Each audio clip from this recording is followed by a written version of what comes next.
प्रिय भक्तजनों, आज हम कार्तिक मास महात्म्य का तीसरा अध्याय श्रवण करेंगे।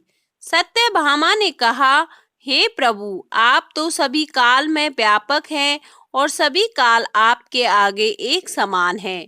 फिर यह कार्तिक मास ही सभी मासों में श्रेष्ठ क्यों है? आप सब तिथियों में एकादशी और सभी मासों में कार्तिक मास को ही अपना प्रिय क्यों कहते हैं? इसका कारण बताइए। भगवान श्री कृष्ण ने कहा, हे बामिनी, तुमने बहुत अच्छा प्रश्न किया है। मैं तुम्हें इसका उत्तर देता हूँ, ध्यान पूर्वक सुनो।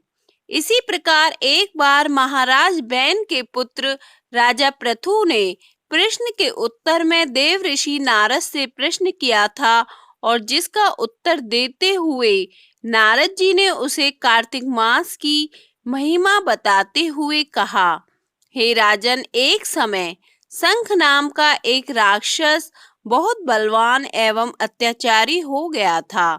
उसके अत्याचारों से तीनों लोकों में त्राही त्राही मच गई। उस शंखासुर ने स्वर्ग में निवास करने वाले देवताओं पर विजय प्राप्त कर इंद्र आदि देवताओं एवं लोकपालों के अधिकारों को छीन लिया। उससे भयभीत होकर समस्त देवता अपने परिवार के सदस्यों के साथ सुमेरु पर्वत की गुफाओं में बहुत दिनों तक छिपे रहे।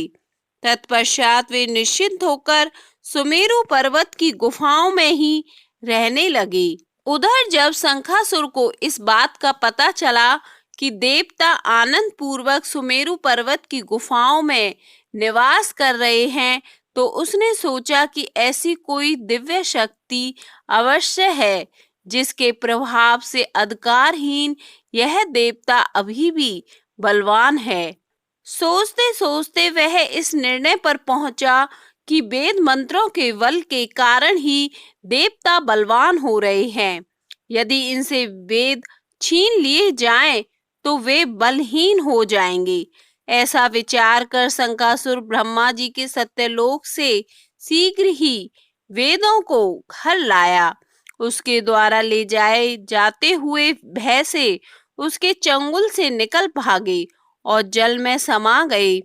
शंखासुर ने वेद मंत्रों तथा बीज मंत्रों को ढूंढते हुए सागर में प्रवेश किया, परंतु ना तो उसको वेद मंत्र मिले और ना ही बीज मंत्र। जब शंखासुर सागर से निराश होकर वापस लौटा तो उस समय ब्रह्मा जी पूजा की सामग्री लेकर सभी देवताओं के साथ भगवान विष्णु की शरण में पहुंचे और भगवान को गहरी निद्रा से जगाने के लिए गाने बजाने लगे और धूप गंध आदि से बारंबार उनका पूजन करने लगे। धूप दीप नैवेद्य आदि अर्पित किए जाने पर भगवान की निद्रा टूटी और वह देवताओं सहित ब्रह्मा जी की पूजा करते हुए देखकर बहुत प्रसन्न हुए तथा कहने लगे, मैं आप लोगों के इस कीर्तन एवं मंगलाचरण से बहुत प्रसन्न हूँ। आप अपना अभिष्ट वरदान मांगिए, मैं अवश्य प्रदान करूँगा। जो मनुष्य अश्विन शुक्ल की एकादशी से देवोत्थान एकादशी तक ब्रह्म मुहूर्त में उठकर मेरी पूजा करेंगे, उन्हें तुम्हारी ही भांति मेरे प्रसन्न होने के कारण सुख की प्राप्ति होगी।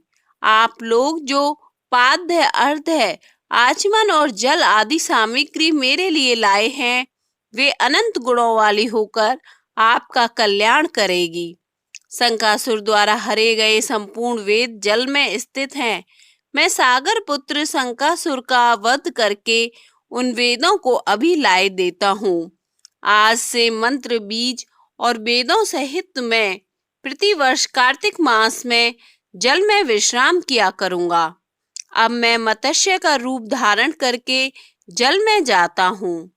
तुम सब देवता भी मुनीश्वरों सहित मेरे साथ जल में आओ। इस कार्तिक मास में जो श्रेष्ठ मनुष्य प्रातः काल स्नान करते हैं, वे सब यज्ञ के अवृत स्नान द्वारा भली भांति नहा लेते हैं। हे देवेंद्र, कार्तिक मास में व्रत करने वालों को सब प्रकार से धन, पुत्र, पुत्री आदि देते रहना और उनकी सभी आपत्तियों से रक्षा करना। धनपति कुबेर, मेरी आज्ञा के अनुसार तुम उनके धन धान्य की वृद्धि करना, क्योंकि इस प्रकार का आचरण करने वाला मनुष्य मेरा रूप धारण करके जीवन मुक्त हो जाता है। जो मनुष्य जन्म से लेकर मृत्यु पर्यंत विधि पूर्वक इस उत्तम व्रत को करता है, वह आप लोगों का भी पूजनीय है। कार्तिक शुक्ल पक्ष की एकादशी तिथि को तुम लोगों ने मुझे जगाया है, इसलिए यह तिथि मेरे लिए अत्यंत प्रीतिदायिनी और मान्य है। हे देवताओं, यह दोनों व्रत नियम पूर्वक करने से मनुष्य मेरा सानिध्य प्राप्त कर लेते हैं। इन व्रतों को करने से जो फल मिलता है वह अन्य किसी व्रत से नहीं मिलता। अतः प्रत्येक मनुष्य को सुखी और निरोग रहने के लिए कार्तिक महात्म्य और एकादशी की कथा सुनते हुए नियमों का पालन करना चाहिए। तीसरा अध्याय समाप्त।